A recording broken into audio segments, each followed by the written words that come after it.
Kia ora koutou and good morning, everyone. Some of you may have heard of nose-to-tail cooking.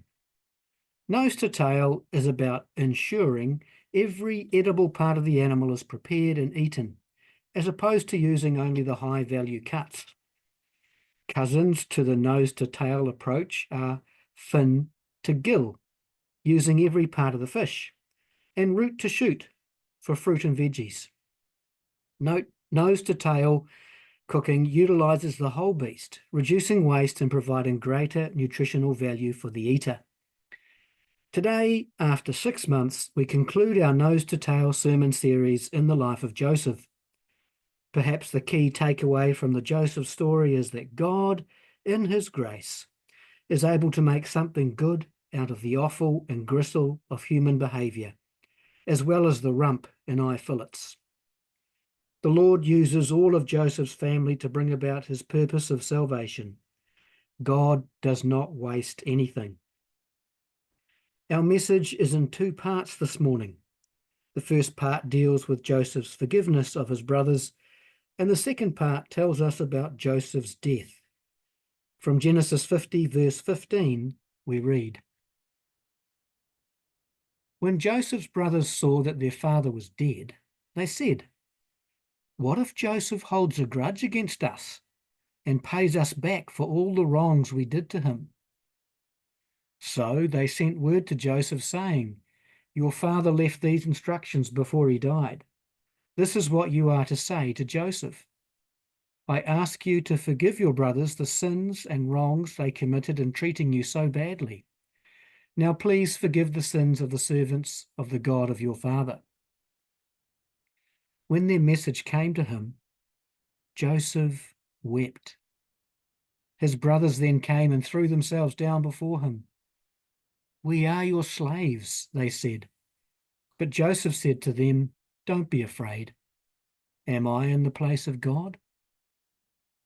You intended to harm me, but God intended it for good, to accomplish what is now being done, the saving of many lives.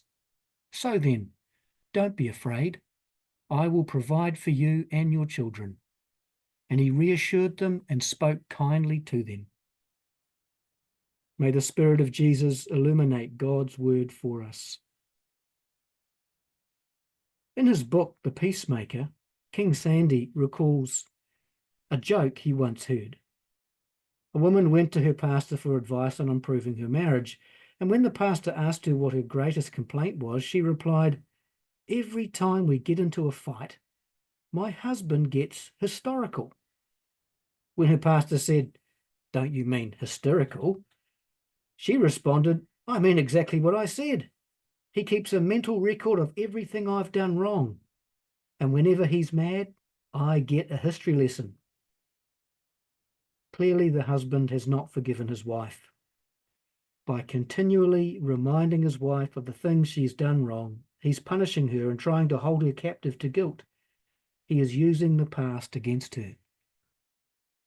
Forgiveness is about letting go of past hurts and grievances. With forgiveness, we don't necessarily forget the bad stuff. Rather, we make a conscious choice not to hold people's mistakes against them. We give away our right to get even. Refusing to forgive someone is like handcuffing yourself to that person. It keeps you both captive. Forgiveness unlocks the handcuffs. Forgiveness breaks the shackles of bitterness, setting you free. In the passage we just heard from Genesis chapter 50, Jacob has recently died, and now the brothers are afraid that without their father around, Joseph will want to make them pay for all the wrong they did to him. By this stage, it had been nearly 40 years since they sold Joseph into slavery, and for the past 17 years they've been living in Egypt near their brother.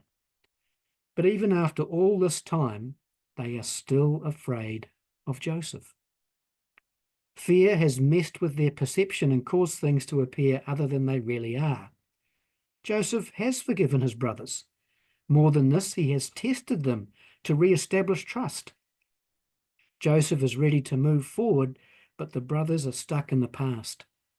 It seems they haven't been able to forgive themselves. If you touch a live wire on an electric fence with the palm of your hand, the current running through the wire causes your hand to clench into a fist involuntarily, so you can't let go no matter how hard you try. Forgiving ourselves can be like trying to let go of an electric fence. We want to find release, but we just don't seem to be able to achieve it on our own. We need someone to turn the power off. The disciple Peter found it difficult to forgive himself. Peter denied Jesus 3 times the night of his trial. Oh, the torment Peter suffered for that. But later, after his death and resurrection, Jesus restored Peter, saying, "Feed my lambs." There was no reprisal or recrimination from Jesus. To the contrary, Jesus turned Peter's fear off. Jesus reassured Peter with an act of trust. Joseph points to Jesus. Joseph turns the brothers' fear off by reassuring them and speaking kindly to them. Joseph wants a right relationship with his brothers, one that is based on love, not fear. In verses 16 and 17, we read how the brothers tried to deceive Joseph by saying, "Our father Jacob gave instructions for you to forgive us." Joseph's response is to weep. Perhaps Joseph is sad because his brothers have thought the worst of him. They have misunderstood him. It hurts to be judged wrongly, especially by those close to us. Perhaps also Joseph's tears are an expression of compassion for his brothers. The sons of Israel have been bullied by guilt and fear for nearly 40 years. They have suffered their own silent torment. In verse 18, Joseph's brothers come to him, throw themselves at his feet, and offer themselves as his slaves. Joseph's dream of his brothers bowing to him all those years ago is fulfilled again, only now the meaning is clearer. The brothers are trying to make amends. They had sold Joseph into slavery, and now they are saying they will repay their wrongdoing by becoming Joseph's slaves. This shows their desperation. They have been slaves to guilt and fear for so long. They see Joseph as a kinder master. The brothers collectively remind us of the prodigal son in Jesus' parable. After hitting rock bottom, he came to his senses and decided to return home and beg to work as a hired hand for his father. He had his speech all planned. "Father, I have sinned against heaven and against you. I'm no longer worthy to be called your son." But before he could ask for a job, his father welcomes him with generosity and joy. The father does not need another hired hand. The father wants his son back. Joseph does the same for his brothers. Joseph does not need any more slaves. He wants his brothers back. The first thing Joseph says to his brothers in verse 15 is, "Don't be afraid." He says it twice, actually. By accurately naming their fear, Joseph shows his brothers that he understands them, and fear begins to lose its power. The second thing Joseph says here is, "Am I in the place of God?" The brothers were afraid that Joseph would exact his revenge, but to Joseph's mind, judgment and revenge are God's business. It's like Joseph is saying, "I am not your judge. I'm just a man like you. Far be it from me to condemn you. God is your judge and mine, and he is more merciful and gracious than you think." In verse 20, Joseph says, "You intended to harm me." Joseph does not deny what his brothers did. Joseph acknowledges the truth that they meant him harm. He doesn't do this to make them suffer more. He does this to help them feel better. It's a paradox, you see. Pretending something didn't happen doesn't make anyone feel better about it. In fact, it actually makes people feel worse. It becomes an infected wound, breeding mistrust and doubt. But when we acknowledge honestly what happened in the context in which it happened, That is, with the people concerned, trust is restored and healing is able to take place. Although Joseph's brothers intended to harm him, God intended it for good, to save many lives. This is the main point of the Joseph story, really. Joseph is highlighting the amazing grace of God. The Lord used the brothers' decision of selling Joseph into slavery as a means of salvation. By placing Joseph in Egypt, God saved many lives from starvation. It's not that God needed the brothers to betray Joseph. If the brothers had been kind to Joseph, then God would have found another way. The point is, God, in his grace and providence, transformed an evil deed into a good outcome. We are reminded of Paul's words in his letter to the Romans.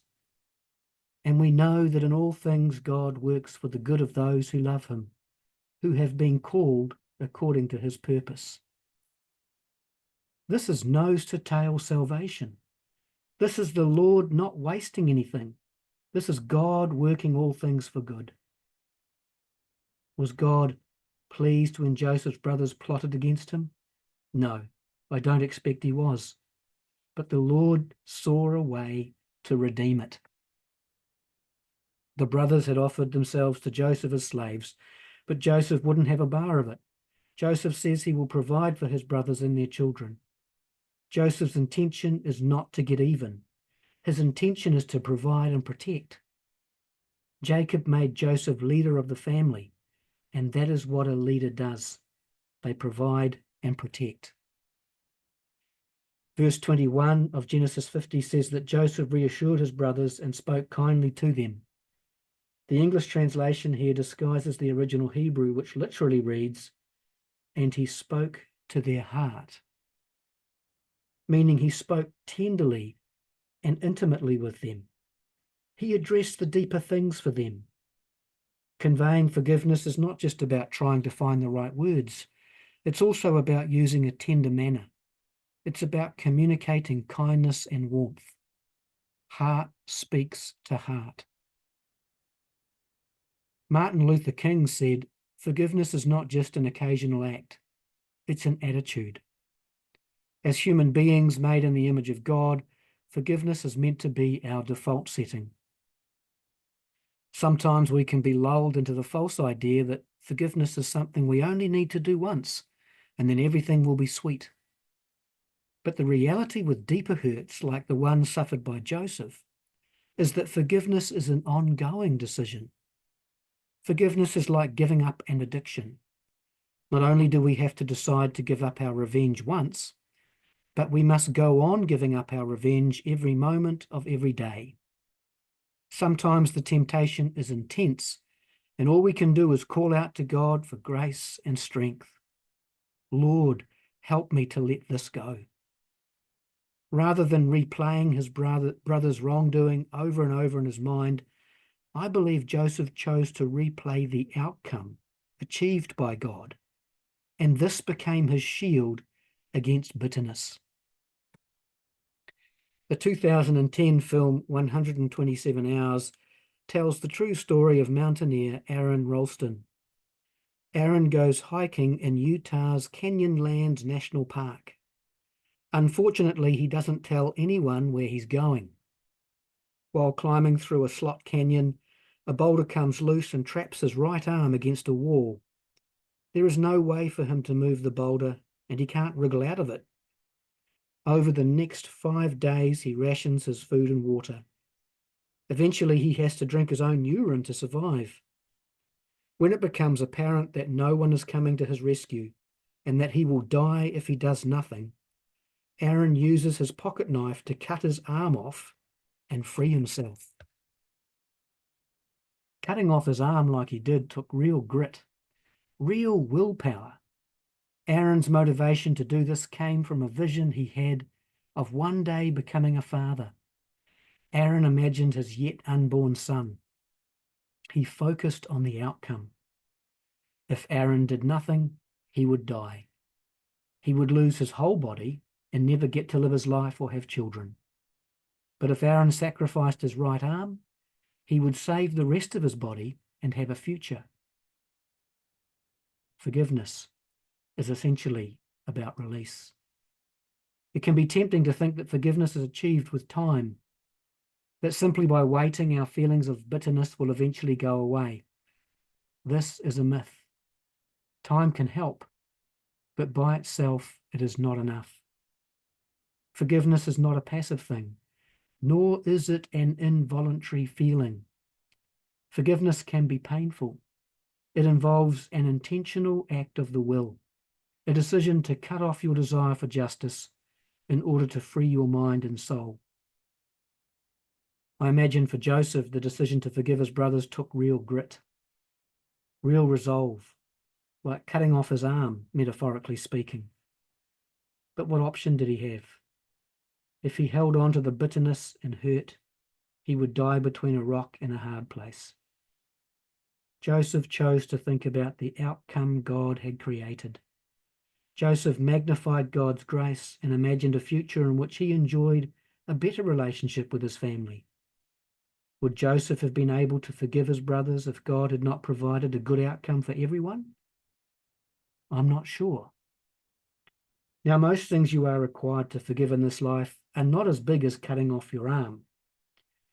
More often, forgiveness is like removing a stone from your shoe, so you can walk without hurting yourself. Forgiveness is usually about little things, like when others leave you in the lurch, or snap at you because they're having a bad day, or you find someone has keyed your car, that sort of thing. Whether it's a big thing or a small thing, though, we need God's grace to forgive others and to forgive ourselves. Joseph was probably in his mid-50s when his father died and his brothers asked for forgiveness. Another 50-odd years passed between Jacob's death and Joseph's passing. From Genesis 50, verse 22, we conclude the Joseph story. Joseph stayed in Egypt along with all his father's family. He lived 110 years and saw the third generation of Ephraim's children. Also, the children of Machir, son of Manasseh, were placed at birth on Joseph's knees.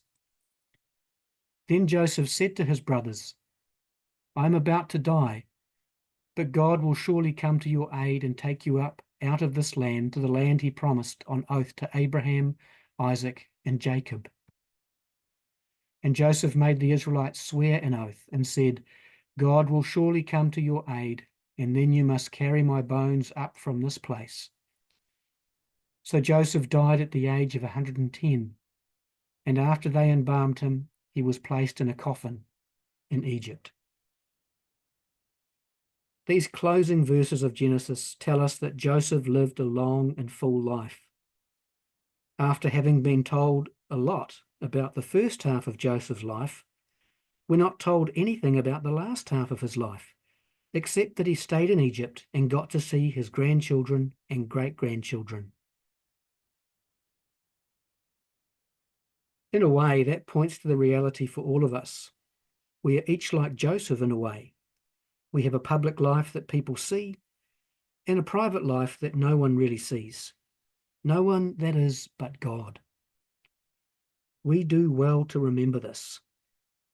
None of us knows the whole story of another person's life, and so we should reserve judgment. We don't know half of what others endure. In echo of his father Jacob, Joseph's last words are words of hope, binding the family to God's promise. Twice Joseph says, "God will surely come to your aid." Joseph foresees a time when God will lead the people of Israel out of Egypt and back to Canaan, the land of promise. Do you feel like you are trapped in Egypt at the moment? Could this be a word for you? Can you believe that God will surely come to your aid? Joseph asks his descendants to take his bones back to Canaan when they go. Joseph's coffin, a symbol of death, becomes a sign pointing future generations to the hope of returning to their homeland. Joseph points to Jesus. The cross of Christ, once a symbol of torture and death, has now become a sign of forgiveness and hope for those who believe. A reminder that Jesus will return in glory one day to reveal God's kingdom in its fullness. The book of Genesis starts with the creation and the fall, and it ends with forgiveness and hope. Forgiveness is about letting go of our hurt, and hope is about holding on to God's promises for the future. Forgiveness puts an end to fear and guilt. It puts the past to rest, and in so doing creates a new beginning and new hope. Jesus is the one who makes forgiveness and hope possible. Jesus is the Alpha and Omega. He is the beginning and the end. Jesus is also the center. May God help us to see the good outcome He is working in this world. Amen.